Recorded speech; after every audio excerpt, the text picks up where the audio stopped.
Welcome to Turn Writing Fair Around podcast. Simple methods to overcome fear and start writing again. I'm Elise Hittinger, and I'm the host for your journey to courage. This is episode 63. 3 ways to build mental resilience as a writer. Really, this one, being a show jumper and competing in show jumping, I did this without even realizing it. Every class I went in, I had to memorize a different course, a different jump off. I had to go in, ride the course. If I did well, I had to ride the jump off. Every time I did that, I was building mental resilience. I remember the first time I went into the jumper arena. Oh my gosh, all those fences to remember the order of and think about my horse and the turns. It was so hard. All of it was so hard. And after 20 years of showing in the jumper arena, it was a piece of cake. But that was because I had built up mental resilience over and over doing the same thing. So, how do we build up mental resilience as writers? I talked about this in the last podcast, and that is challenge your comfort zone regularly.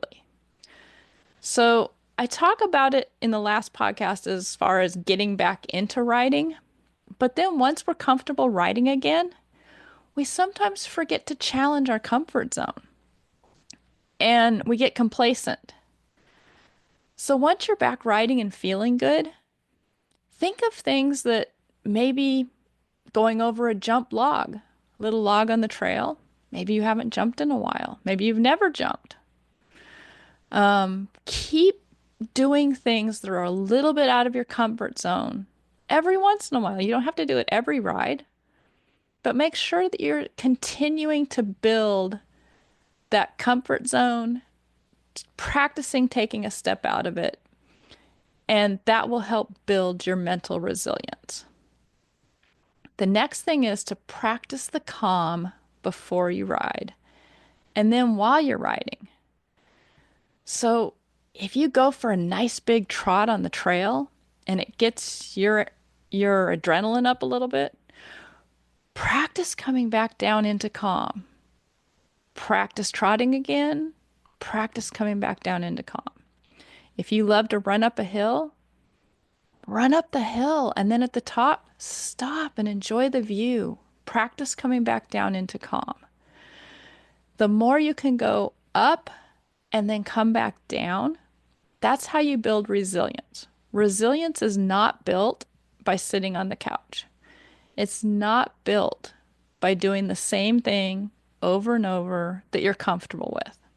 Resilience is built by going out of your comfort zone a little bit, getting your adrenaline up a little bit, and then bringing it back down to calm. Now, you don't want to do the flip side of that, which is always being in that anxious adrenaline, fight, flight. You want to make sure that you're balancing that with coming back down into calm as well.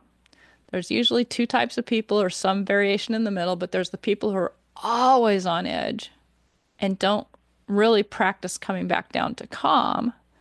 And then there's the people that will stay in calm and not take the steps into their out of their comfort zone, stepping into anxiety, stepping into fear, stepping into adrenaline, excitement. And then the third thing is when you're in that calm, develop a calming mantra, something that will bring you back to that state of calm. You know, I'm going to sound really silly here, but I love thinking of Harry Potter, and I just do a little calming spell. And that for me works. I can say that calming spell and I come right back down to calm. So hopefully you've enjoyed these tips for 3 ways to build mental resilience as a writer. And if you'd like a little bit of extra help, go ahead and just have a chat. Let's see if I can help you out, see if it's a good fit for you. And I will put a link in the description. See you guys later.